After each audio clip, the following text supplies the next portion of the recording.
Initiation à la photographie, module 17, Gérer vos photos. Bonjour, mon nom est Michel Gignac et je serai votre guide durant cette présentation. Classement et gestion de documents photographiques. Pourquoi ce titre? J'ai volontairement utilisé le terme document photographique parce que la gestion des photos tient de la gestion documentaire. Notez que les principes discutés dans ce tutoriel ne sont applicables qu'aux ordinateurs sous Windows. Un principe de base en gestion documentaire. Il faut s'assurer qu'il n'y a qu'une seule copie de chaque document. À moins bien sûr que nous ayons le même dans différents formats. Par exemple, un en format RAW et un en format JPEG. Si vous créez différentes grandeurs pour vos documents, tenez-en compte dans la nomenclature. Par exemple, IMG 1000.jpg ou IMG 1000 JPEG web.jpg. Cet énoncé ne signifie pas qu'on ne doit pas faire de copie de sauvegarde, il signifie que dans la structure originale, il ne doit y avoir qu'une seule copie d'un document. Fonctionnement des logiciels de gestion de documents. Pourquoi parler du fonctionnement des logiciels de gestion de photos? Si on comprend mieux leur fonctionnement, on réduit notre niveau de stress par rapport à leur utilisation et ça nous permet de mieux comprendre ce qu'on fait. Architecture 3 tiers. Les logiciels de gestion de photos sont construits selon le modèle de l'architecture 3 tiers. Pour mieux comprendre l'approche, nous pourrions remplacer le mot tiers par niveau ou encore par le mot couche. Ces trois couches sont la couche de présentation, la couche de traitement et la couche d'accès aux données qui permettent d'accéder aux données sur le disque dur. La couche de présentation correspond à ce que nous voyons à l'écran. Par exemple, quand on utilise un curseur pour augmenter ou réduire le contraste d'une photo, on utilise la couche présentation et on voit sur notre écran le résultat de l'opération. Cependant, les modifications qui sont apportées à l'image se font dans la couche traitement. C'est là que des algorithmes sont mis en opération afin de recalculer les paramètres de l'image qui sera affichée dans la couche de présentation. Ensuite, le résultat des modifications est vu dans la couche de présentation. Alors évidemment, ce processus-là ici de modification dans la couche de présentation, du traitement dans la couche traitement et de l'affichage des modifications dans la couche de présentation, ce processus-là est extrêmement rapide, ce qui fait que souvent, on a l'impression qu'en bougeant le curseur, automatiquement, les contrastes de l'image vont changer, par exemple. Ce qui, évidemment, n'est pas tout à fait le cas, puisque les modifications sont d'abord opérationnalisées dans la couche de traitement. Maintenant, lorsque nous ouvrons notre fichier photo ou nos photos, nous allons chercher les informations ou données du fichier par la couche Accès aux données sur le disque dur. Il en est de même lorsque le traitement est complété et que nous sauvegardons les modifications. Les modifications sont alors enregistrées par la couche Accès aux données sur le disque dur lui-même. Mais les données elles-mêmes sont-elles dans le logiciel? Non. Ce que nous retrouvons dans le logiciel, ce sont les informations sur la localisation du fichier et les instructions quant aux modifications. Le fichier lui-même se trouve sur votre disque dur et vous pouvez y accéder indépendamment du logiciel en utilisant l'explorateur de Windows sur PC. C'est très important parce que vous allez voir par les questions qui vont suivre l'impact que ça a sur l'utilisation des logiciels et les modifications de nos photos. Alors, j'ai ici compilé un certain nombre de questions et je vais essayer de répondre à vos questions dans les images suivantes. Si je fais une mise à jour de mon logiciel, est-ce que je vais perdre mes photos? Non, parce que vos photos ne sont pas conservées dans le logiciel. Elles le sont sur votre disque dur. J'ai fait une mise à jour et je n'ai plus aucune photo dans mon logiciel. Est-ce que j'ai perdu mes photos? Non. Si le fabricant du logiciel n'a pas inclus dans son fichier d'installation une récupération des données de la version précédente, la base de données est vide. Avant de procéder à une mise à jour, faites une copie de sauvegarde de vos données, un backup. Après l'installation, si vos photos n'apparaissent pas dans le logiciel, appliquez un processus de restauration à partir de la copie de sauvegarde. Si mon disque dur est endommagé, est-ce que je vais pouvoir accéder à mes photos? Un bon technicien pourra vous aider dans certains cas, mais il se peut que vous ayez perdu vos photos. C'est pourquoi il faut régulièrement faire des copies de sauvegarde sur un disque dur externe et possiblement dans le nuage, sur Internet. Flickr, par exemple, permet de sauvegarder jusqu'à 1 téraoctet de photos gratuitement et sans changer la résolution de vos photos. Cependant, Flickr ne permet pas de télécharger des fichiers RAW. Alors, il ne permet que de sauvegarder des fichiers JPEG. C'est important de savoir. Je veux changer de logiciel d'édition. Est-ce que ça va affecter mes photos? Non. Si vos photos sont en format .jpeg ou RAW et ils sont pris en charge par le nouveau logiciel, vous allez retrouver vos photos. Cependant, et ça c'est très important, si vous avez édité vos photos avec un logiciel dit non destructif, qui sauvegarde les données de modification des photos dans un fichier propriétaire, il se peut que votre nouveau logiciel ne puisse lire ces données. Il se peut également, si vous avez travaillé avec des calques ou des masques, que vous voyez les changements, mais ne soyez pas capable de faire des modifications à ce niveau. Donc, assurez-vous que le nouveau logiciel que vous allez choisir prend en charge tous les formats du logiciel précédent. J'ai un grand nombre de pré-réglages, ce qu'on appelle des presets, ou de modules d'extension, des plugins, de style, etc. Est-ce que je vais pouvoir les intégrer à mon nouveau logiciel? Vous devrez faire un examen attentif du logiciel que vous voulez acquérir. Certains le permettent, d'autres pas.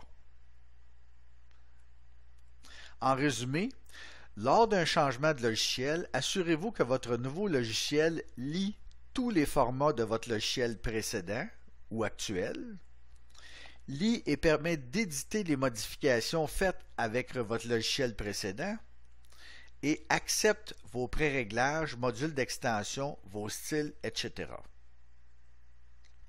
Maintenant, parlons un peu de l'organisation de vos documents. Vos documents sont toujours gardés sur votre disque dur et accessibles par l'explorateur de Windows. Je n'aborderai pas ici le cas des Macintosh parce que je n'y connais rien. C'est donc là qu'il faut les classer, vos documents, dans l'explorateur de Windows. Je vous recommande donc, avant d'importer vos documents dans votre gestionnaire de photos, de bien les classer dans l'explorateur de Windows. D'ailleurs, l'explorateur de Windows a créé pour vous un dossier qui se nomme Images et un autre qui se nomme Mes images. C'est dans ce dernier dossier, Mes images, que vous devez construire votre structure. Avertissement. Ne réorganisez pas votre structure si vous utilisez déjà un logiciel de gestion d'images. Cela ferait en sorte que la base de données de votre logiciel de gestion de photos ne retrouverait plus vos images. Comment construire cette structure maintenant? Lorsque vous allez à la bibliothèque, des professionnels ont déjà construit une structure afin de cataloguer les livres qui s'y trouvent. Vous devrez donc en construire une vous-même. Utilisez des sujets qui vous disent quelque chose. Par exemple, j'ai un dossier qui s'appelle Michel, famille et amis, un autre qui s'appelle Voyage, un autre qui s'appelle Montréal, un qui s'appelle Animaux, etc. Donc, dans celui qui s'appelle Voyage, on retrouve plein de dossiers qui portent les noms ou le nom des destinations. Par exemple, Équateur, Parc Acadia, Acumal, Banff, Corse, etc. Construisez la structure, mais avant d'organiser vos documents, faites le ménage. Recherchez les doublons, donc les fichiers qui apparaissent en double dans dans vos photos. Supprimez les fichiers redondants, les doublons. Et quelle belle occasion de supprimer vos photos inutiles. Supprimez les images qui n'ont pas de sujet intéressant. Celles qui sont sous-exposées ou surexposées. Celles qui sont trop vieilles ou sans intérêt. En réduisant le nombre de photos inutiles, vous améliorerez la performance de votre logiciel de gestion. Si vous avez quelques centaines de photos, cela ne sera pas très long. Par contre, si vous avez plusieurs milliers, soyez patient, il vous faudra beaucoup de temps.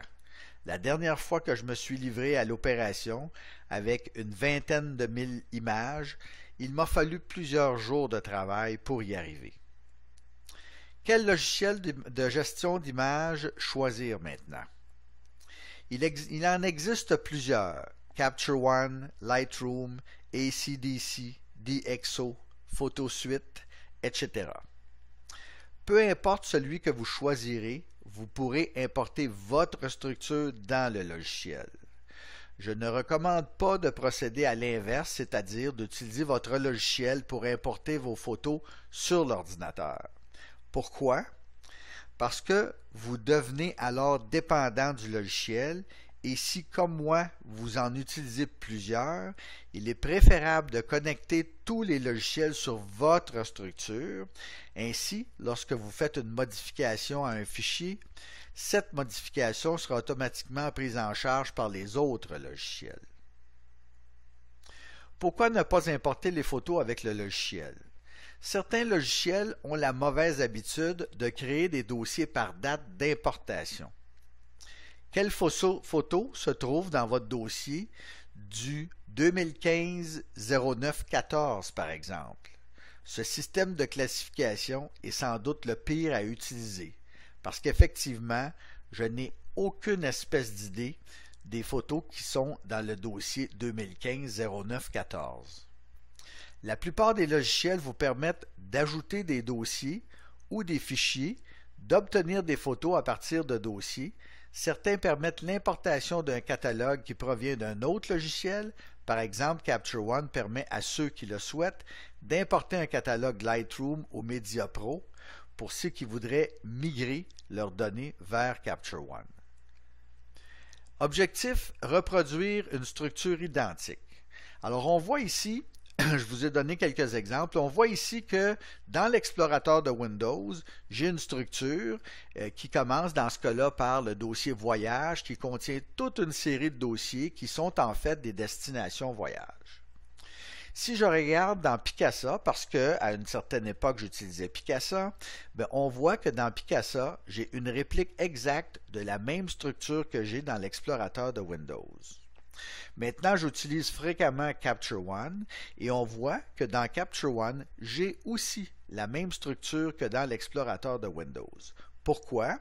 Parce que dans le cas de Picasa, comme dans le cas de Capture One, j'ai branché les deux applications sur ma structure dans l'explorateur de Windows plutôt que de créer des structures différentes dans chacun des logiciels et ainsi me retrouver avec une espèce de capharnaüm dans lequel on ne s'y retrouve pas.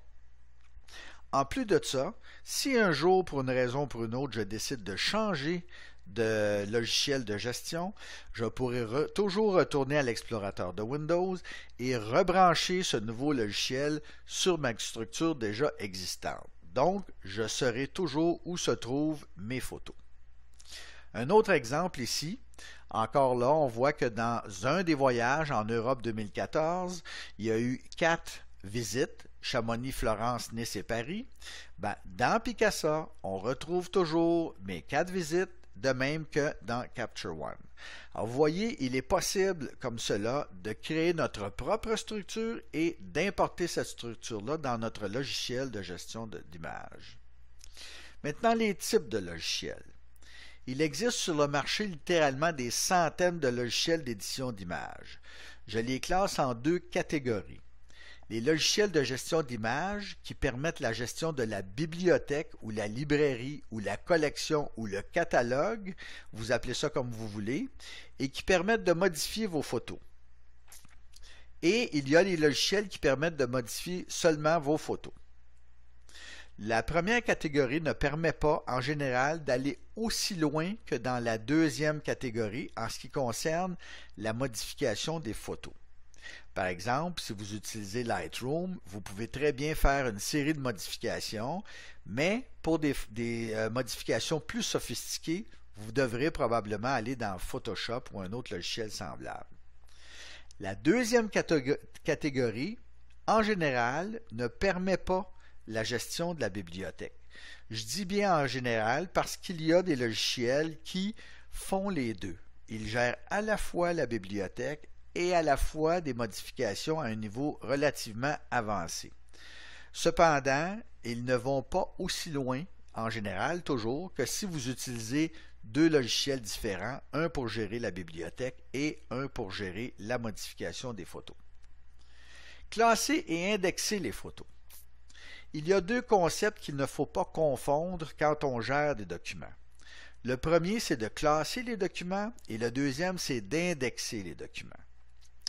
Classer les documents, ça signifie les mettre dans un dossier. Donc, c'est de structurer, d'organiser et de placer les documents dans une structure physique. Indexer les documents, ça signifie d'accoler aux documents des mots-clés qui vous aideront à les retrouver plus facilement. Par exemple, si j'ai un dossier voyage qui contient un dossier Portugal, en y déposant mes photos dans Portugal, je viens de les classer.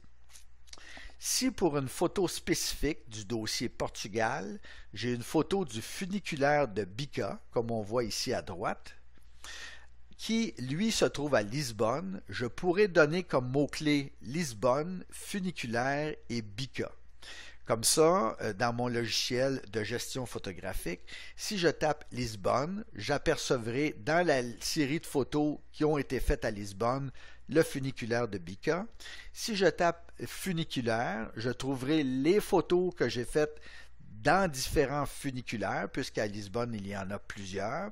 Et évidemment, si je tape Bica ou funiculaire Bica, je retrouverai là où les photos du funiculaire de Bica. Alors, ma photo sera à la fois classée et aussi indexée. Remarquez que quand vous classez vos photos, il y a une certaine forme d'indexation qui se crée automatiquement, c'est-à-dire qu'en plaçant votre photo dans le dossier voyage, qui lui est dans le dossier Portugal, vous avez déjà deux niveaux d'indexation, c'est-à-dire que si vous cherchez dans tout l'ensemble de vos photos des photos de voyage, toutes celles qui se trouvent dans le dossier voyage vont apparaître. De même que si vous cherchez les photos qui ont été faites au Portugal, toutes celles qui sont dans le dossier Portugal vont également apparaître. Donc, il y a quand même une certaine forme d'indexation qui est inhérente à la structure que vous allez donner à vos images. Modèle d'affaires du fournisseur maintenant. Certains fournisseurs vendent des logiciels. Il vous faudra alors payer pour les mises à jour qui surviennent à tous les 18 ou 24 mois. Mais bien entendu, vous n'êtes pas obligé de faire ces mises à jour. D'autres fournisseurs louent les logiciels sur une base mensuelle ou d'une base annuelle, je m'excuse, mais avec un paiement mensuel. Il faut être très prudent parce que certains fournisseurs vous annoncent des logiciels à 9,95 US par mois. Vous ne pouvez pas les louer pour un mois. Vous pouvez les louer pour une année avec un paiement mensuel de 9,95 par mois. C'est très important parce qu'évidemment, des fois, on se laisse attraper sur le paiement mensuel alors qu'en réalité, nous avons fait une location annuelle. C'est une hypothèque à vie, quoi. Quand on loue des logiciels, on doit payer tant et aussi longtemps qu'on veut avoir accès à nos images ou à nos logiciels. Si vous choisissez ce modèle d'affaires, celui de la location, n'oubliez pas que le jour où vous voudrez cesser d'utiliser le logiciel que vous louez, la plupart des fonctions du logiciel seront désactivées. Vous pourrez continuer à voir vos photos, mais pour ce qui est de les modifier, ça ne sera pas possible. Alors, mon nom est Michel Gignac. Vous pouvez vous abonner à ma page web en tapant amateur.photographie dans l'outil de recherche de Facebook. Et vous pouvez également vous abonner à mon site YouTube. Et si vous cherchez les documents là, vous n'avez qu'à taper amateur.photographie Michel Gignac et vous aurez accès ainsi à tous les documents que je produis et que je dépose sur YouTube à votre intention. Alors, en terminant, je vous laisse avec le petit guide d'initiation à la photographie. Il date maintenant un peu, il a un petit peu plus qu'1 an. Les modules d'apprentissage en ligne sont plus à jour que le petit guide d'initiation, mais pour ceux qui veulent avoir une copie de réserve, vous pouvez toujours la trouver sur ma page web amateur.photographie. Elle est à la suite ou à la fin de la liste des modules d'apprentissage en ligne. Alors, je vous remercie beaucoup pour votre attention et à bientôt.